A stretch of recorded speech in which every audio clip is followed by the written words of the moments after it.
NEET 2020, 21, 22 इनका जो physics था वो कंप्लीटली एनसीईआरटी बेस्ड था और एनसीईआरटी से क्वेश्चंस थे। ये आपने स्टेटमेंट हर कोई टीचर या टॉपर से सुना होगा। टॉपर्स ये भी कहते हैं कि हमने एनसीईआरटी पूरी सॉल्व की, पूरी एनसीईआरटी पढ़ी और तब जाके हमारे 150, 160 नंबर आए नीट फिजिक्स के अंदर। और इसी चीज को लेके ना जो एस्पिरेंट्स होता है उनमें एक फोमो बन जाता है, फियर, कि हमने तो एनसीईआरटी पढ़ी ही नहीं है और अब लास्ट का 1 महीना बचा हुआ है, फिजिक्स की एनसीईआरटी टच भी नहीं की है। और यही कंडीशन थी मेरे साथ। मैंने फिजिक्स की एनसीईआरटी पूरी 7 दिन में ख़त्म की थी एंड एग्जैक्ट डेज मुझे याद है, ठीक है। और कैसे आपको ख़त्म करने ये भी बताऊंगा, प्लस आपके लिए मैं काम आसान भी करने वाला हूँ। और अगर आप ये चीज़ कर लेते हो ना, आप अपने नंबर 30-40 में बढ़ते हुए देख लोगे, 30-40 मार्क्स आप बढ़ते हुए देख लोगे। तो इस वीडियो को एंड तक देखना और वीडियो अच्छी लगे तो लाइक कर देना और चैनल को सब्सक्राइब भी कर देना, ठीक है। और टेलीग्राम ग्रुप ज्वाइन कर लेना for free premium content, Atharva Agrawal official, ठीक है। चलो, पहली चीज जो फैक्ट है कि भैया एनसीईआरटी से आता है कि नहीं आता। To be honest and to be true, बहुत सारे क्वेश्चन जो है वो एनसीईआरटी से जो है एज इट इज उठाए जाते हैं एग्जाम्पल से। मैंने ये चीज़ नोटिस की थी। और बहुत सारे क्वेश्चन ऐसे होते हैं जो डायरेक्टली एग्जाम्पल से ये करके एक्स्ट्रा करके या तो उनका डेटा चेंज करते हैं या exact as it is question दिया जाता है। बट घबराने की बात नहीं है। पहली चीज़, तुमने कोई मॉड्यूल सॉल्व कर रखी हो, तुमने कोई भी एक्स्ट्रा रेफरेंस बुक सॉल्व कर रखी हो फिजिक्स के लिए, तो वो चीज़ सेम है, ठीक है। वो क्वेश्चंस एनसीईआरटी से ही डिराइव्ड होते हैं और एनसीईआरटी के ही क्वेश्चन उनमें दिए जाते हैं। तो डरने की बात नहीं है कि भाई कोई नया चीज पढ़ना है, ठीक है। टॉपर्स पढ़ते हैं, but being a dropper student यार, मुझे पूरा साल टाइम नहीं मिला। और आप भी शायद ड्रॉपर हो या ऐसे स्टूडेंट हो जिन्होंने पूरा साल नहीं पढ़ा सही से। अब लास्ट का समय है, ठीक है। अब फिजिक्स की एनसीईआरटी को कैसे स्मार्टली करें। मैंने भी लास्ट के 1.5 मंथ्स में फिजिक्स की एनसीईआरटी की थी और 7 दिन में की थी। 7 से 8 दिन में पूरी एनसीईआरटी मैंने की थी। रोज एक यूनिट अपन ने खत्म किया था। अब कैसे करना और मैं आपकी क्या हेल्प करने वाला हूँ। तो पहली चीज, मेरे पास ये एनसीईआरटी है, ठीक है। मैंने एक एनसीईआरटी रेफरेंस ले लिया जो मेरी खुद की एनसीईआरटी है, ठीक है। ये मैंने आपको रेफरेंस दिखाने के लिए यहाँ पे खोल दी है, राइट। तो यहाँ पे आपको किस दिन कौन सी यूनिट करनी है, कौन सा चैप्टर करना है, ठीक है, एनसीईआरटी से, उसका मैं आपको कंप्लीट शेड्यूल दूंगा टेलीग्राम के ऊपर, अथर्वा अग्रवाल ऑफिशियल के ऊपर। और ये अपन स्टार्ट कर रहे होंगे, मैं आपको शेड्यूल देने वाला हूँ 31 मार्च के आसपास, राइट। 31 के साथ आपको शेड्यूल दूंगा पूरा प्रॉपर बना के। और 7 दिन में अपन पूरी एनसीईआरटी जो है खत्म कर रहे होंगे। भैया इतनी बड़ी बड़ी एनसीईआरटी कैसे खत्म कर सकते हो। मैंने दिन के बस 1.5 से 2 घंटे इसमें दिए थे। आपको भी वही चीज़ करनी है। पहली चीज़ जो आती है वो है चैप्टर जैसे तुम खोलते हो, ठीक है। तो ये थ्योरी तुमको कुछ भी नहीं पढ़नी है, राइट। ये कोई भी थ्योरी तुम्हें नहीं पढ़नी है। कुछ फॉर्मूलाज होंगे उनको तुम एक बार गो थ्रू कर सकते हो। मेन जो चीज करनी है जो एनसीईआरटी से पूछी जाती है और जहां तुम फंस सकते हो एनसीईआरटी ग्राफ्स, ठीक है। एनसीईआरटी में कई ग्राफ्स होंगे, ये जैसे यहाँ पे है, तो ये तुम्हें करने होंगे जिस दिन मैं तुम्हें टारगेट दूंगा, ठीक है।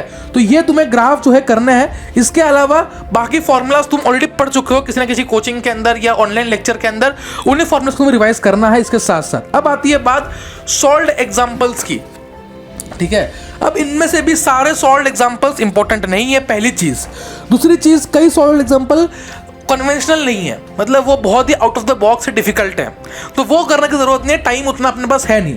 मैंने भी सारे सॉल्व एग्जांपल नहीं किए थे, बट जो मैंने सॉल्व एग्जांपल किए तो जो इंपॉर्टेंट है उनकी मैं आपको एक पीडीएफ बनवा के दूंगा विद सॉल्यूशंस, ठीक है। चलेगा अब इतना, ठीक है। तो इसी चीज़ के लिए लाइक कर देना यार, क्योंकि बहुत मेहनत लगेगी। क्वेश्चन ढूंढो, पीडीएफ बनाओ।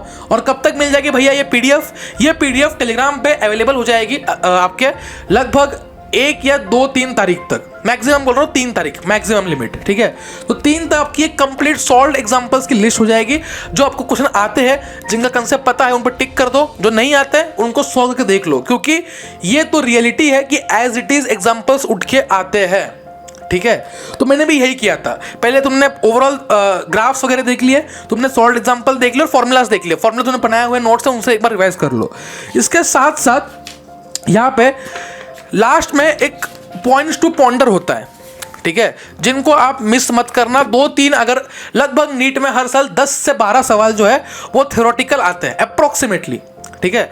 तो उन सवाल के लिए पॉइंट्स टू पॉन्डर तो चैप्टर के लास्ट में दे रखा है, वो मैं आपको बताऊंगा कि कैसे पढ़ना है, क्या पढ़ना है, राइट। तो आपको बस ये पॉइंट्स टू पॉन्डर पढ़ना है, उनका मार्क करना इंपॉर्टेंट पॉइंट्स, और इनको नीट से 2-4 दिन पहले, 6 दिन पहले एक बार जरूर से रिवाइज कर लेना है, ठीक है। ये चीज समझ में आ गया अपने को क्या करना है। सबसे पहले स्टेप क्या है, अपन एक दिन में 3 से 4 चैप्टर खत्म कर रहे होंगे फटाफट से।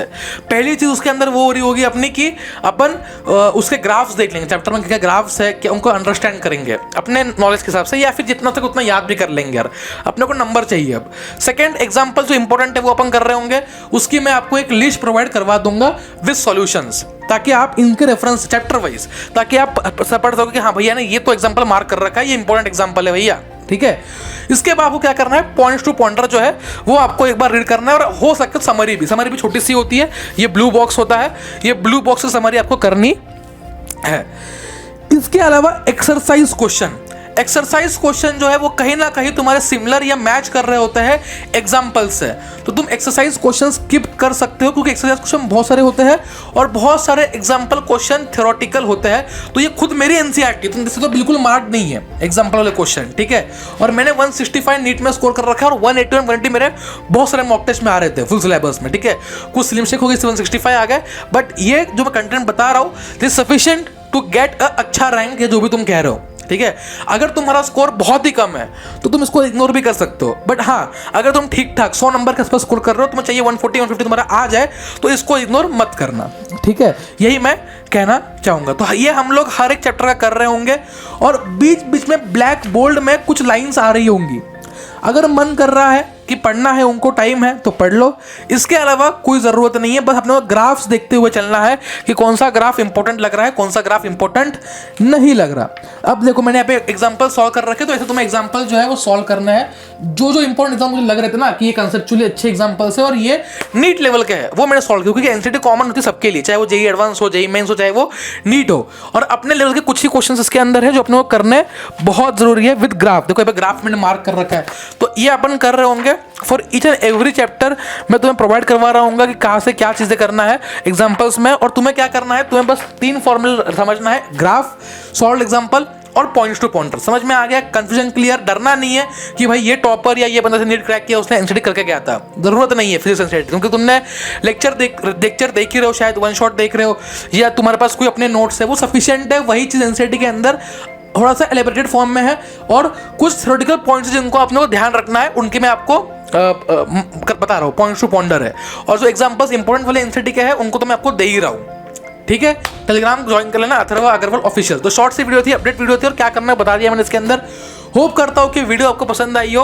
आ गई है पसंद तो कमेंट कर देना, और आपके लिए मैं केमिस्ट्री के लिए बहुत बढ़िया कंटेंट ला रहा हूँ, आपके लिए मैं इनऑर्गेनिक के लिए एक बहुत बढ़िया कंटेंट ला रहा हूँ, और रिविजन के लिए भी कंटेंट आपका बन रहा है। तो 1 महीना बचा है यार, जोर लगा देते हैं, पूरा अपनी जान है ना वो इस पर लगा देते हैं भाई कि सिलेक्शन लेके जाएंगे, और देखते हैं फिर कि सिलेक्शन नहीं होता, ठीक है। होगा लास्ट का 1 मंथ यार, लोग कहते हैं कि स्ट्रेस मत लो, स्ट्रेस लेना पड़ेगा, घिसना पड़ेगा, मेहनत करनी पड़ेगी, वरना रिजल्ट आपका नहीं बनने वाला। समझ में आ गया? All the best, bye bye, and let's meet in the next upcoming video.